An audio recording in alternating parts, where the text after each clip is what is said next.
Hi friends, അസ്സലാമു അലൈക്കും. പുതിയൊരു റെസിപ്പിയിലേക്ക് എല്ലാ കൂട്ടുകാർക്കും സ്വാഗതം. അപ്പോൾ നമ്മുടെ ഇന്നത്തെ റെസിപ്പി വളരെ പെട്ടെന്ന് തയ്യാറാക്കാൻ പറ്റിയതും ദോശത്തവിയിലൊക്കെ വേവിച്ചെടുക്കുന്നതുമായ ഒരു റെസിപ്പിയാണ്. ഇളം ചുടുവെള്ളം 3/4 ഗ്ലാസ് എടുത്ത് അതിലേക്ക് 1 ടേബിൾ സ്പൂൺ ഈസ്റ്റും 2 ടേബിൾ സ്പൂൺ പഞ്ചസാരയും ചേർത്ത് നന്നായി ഒന്ന് മിക്സ് ചെയ്ത് 10 മിനിറ്റ് റെസ്റ്റ് ചെയ്യാൻ വെക്കാം. 10 മിനിറ്റിന് ശേഷം നമുക്ക് തുറന്ന് നോക്കി ഒന്നും കൂടെ ഇളക്കി കൊടുക്കാം. ഇനി ഇതിലേക്ക് നമുക്ക് 1/2 ടീസ്പൂണ് ഉപ്പും കൂടെ ചേർത്ത് കൊടുക്കണം. 1/2 ടീസ്പൂണിന് കുറച്ച് കുറവായിട്ടാണ് ചേർത്ത് കൊടുത്തത്. ഇനി നമുക്കിതൊരു ബൗളിലേക്ക് ഒഴിച്ച് കൊടുക്കാം. എന്നിട്ട് നമുക്ക് 2 കപ്പ് മൈദ മാവാണ് വേണ്ടത്. അത് അല്പമായി ഇട്ട് കൊടുക്കാം. അപ്പോൾ നിങ്ങൾ ഏത് കപ്പിലാണോ വെള്ളം എടുക്കുന്നത് ആ കപ്പിനനുസരിച്ച് മൈദ മാവ് എടുക്കാൻ ശ്രദ്ധിക്കുക. ചപ്പാത്തി മാവൊക്കെ കുഴച്ചെടുക്കുന്ന രീതിയിലാണ് നമ്മളിത് കുഴച്ചെടുക്കേണ്ടത്. എന്നിട്ടൊരല്പം ഓയിലും കൂടെ ചേർത്ത് നല്ലപോലെ ഒന്നും കൂടെ കുഴച്ചെടുക്കാം. അങ്ങനെ ഒരു 5-6 മിനിറ്റ് നമുക്കിതൊന്ന് കുഴച്ചെടുക്കണം. നല്ല സോഫ്റ്റ് ആകുന്നത് വരെ കുഴക്കണം കേട്ടോ. അപ്പം അങ്ങനെ ഇത് നല്ലപോലെ കുഴച്ചതിന് ശേഷം നമുക്കൊരു അരമണിക്കൂർ റെസ്റ്റ് ചെയ്യാൻ വെക്കാം. ഇനി നമുക്കിത് ഒരു അരമണിക്കൂർ ഏതെങ്കിലും മൂടി വെച്ച് അല്ലെങ്കിൽ ഒരു നനഞ്ഞ കോട്ടൺ തുണി വെച്ചോ അടച്ച് വെച്ച് റെസ്റ്റ് ചെയ്യാൻ വെക്കണം. അപ്പോൾ നമ്മുടെ മാവ് ഡ്രൈ ആവാതിരിക്കാനാണ് ഇതുപോലെ ചെയ്യുന്നത്. അപ്പോൾ അരമണിക്കൂറിന് ശേഷം നമ്മുടെ മാവ് നല്ലപോലെ പൊങ്ങി വന്നിട്ടുണ്ട്. ഇനി നമുക്കിതൊരു 1.5 മിനിറ്റ് ഈ ബൗളിൽ വെച്ച് തന്നെ ഒന്ന് കുഴച്ചെടുക്കാം.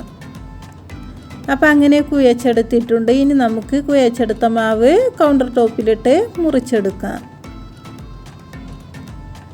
അപ്പോൾ നമ്മുടെ മാവ് നല്ല സോഫ്റ്റായി കിട്ടിയിട്ടുണ്ട് കേട്ടോ. അപ്പോൾ ഞാനിത് 4 കഷ്ണാക്കി മുറിച്ചെടുത്ത് ബോൾസാക്കി എടുക്കുന്നുണ്ട്.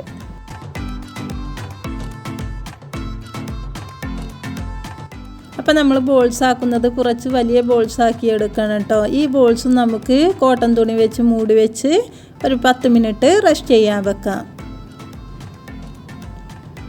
അപ്പോൾ 10 മിനിറ്റിന് ശേഷം നമുക്കിനി ഇതൊന്ന് പരത്തിയെടുക്കണം. കൗണ്ടർ ടോപ്പിൽ നല്ലപോലെ ഓയിലാക്കിയതിന് ശേഷം കൈകൊണ്ട് റൂളർ വെച്ച് ഇതുപോലെ നല്ലപോലെ കനം കുറച്ച് വേണം പരത്തിയെടുക്കാനായിട്ട്. ശേഷം നമുക്ക് ഇതിൻ്റെ മുകളിലേക്ക് കുറച്ച് നെയ്യോ ഓയിലോ എന്തെങ്കിലും ഒന്ന് സ്പ്രെഡ് ചെയ്ത് കൊടുക്കാം. അപ്പോൾ എല്ലാ വശത്തും സ്പ്രെഡ് ചെയ്ത് കൊടുക്കണം കേട്ടോ. അപ്പോൾ കനം കൂടുതലുള്ള ഭാഗം കൈകൊണ്ട് ഇതുപോലെ ഒന്ന് ചെയ്ത് കനം കുറച്ചെടുക്കാം. അപ്പോൾ നമുക്ക് നല്ലപോലെ നെയ്സായി കിട്ടിയിട്ടുണ്ട്. ശേഷം നമുക്ക് കുറച്ച് മല്ലിയില എടുത്ത് ഇതുപോലെ ഒന്ന് വിതറി കൊടുക്കാം. എന്നിട്ട് നമുക്കിത് റോളാക്കി എടുക്കണം. അപ്പോൾ ഇതുപോലെ മടക്കി നമുക്ക് റോളാക്കി എടുക്കാം. അപ്പോൾ ഇത് നമുക്ക് വളരെ സിമ്പിളാക്കി തയ്യാറാക്കാൻ പറ്റിയ ഒന്നാണ്. ഇനി നമുക്ക് അടുത്തതും ഇതുപോലെ തന്നെ ഒന്ന് പരത്തി ഇതുപോലെ തന്നെ ഒന്ന് ചെയ്തെടുക്കാം. അപ്പോൾ അതും ഇതുപോലെ ഓയിലാക്കി മല്ലിയിലയും വെതറി ചെയ്തെടുത്തിട്ടുണ്ട്. ഇനി നമുക്ക് 2 കഷ്ണാക്കി മുറിച്ചെടുക്കാം. ശേഷം നമുക്ക് മെല്ലെ കത്തിക്കൊണ്ട് നടുഭാഗം ഇതുപോലെ ഒന്ന് മുറിച്ചെടുത്ത് നമുക്ക് ഇതുപോലെ ഒന്ന് മുടഞ്ഞെടുക്കാം. അപ്പം നമ്മൾ ഈ ലെയർ വേർതിരിച്ച് വേണം മുടഞ്ഞെടുക്കുന്ന ടൈമിൽ കേട്ടോ. മുകളിലേക്കാക്കി മുടഞ്ഞെടുക്കണം. വളരെ സിമ്പിളായിട്ട് തയ്യാറാക്കാൻ പറ്റിയതും അതുപോലെ തന്നെ കുട്ടികൾക്കൊക്കെ ഒരു കൗതുകം തോന്നുന്നതുമായ ഒരു റെസിപ്പിയാണിത്. അതുപോലെ നല്ല സ്പോഞ്ചിയായി നമുക്കിത് ലഭിക്കുകയും ചെയ്യും.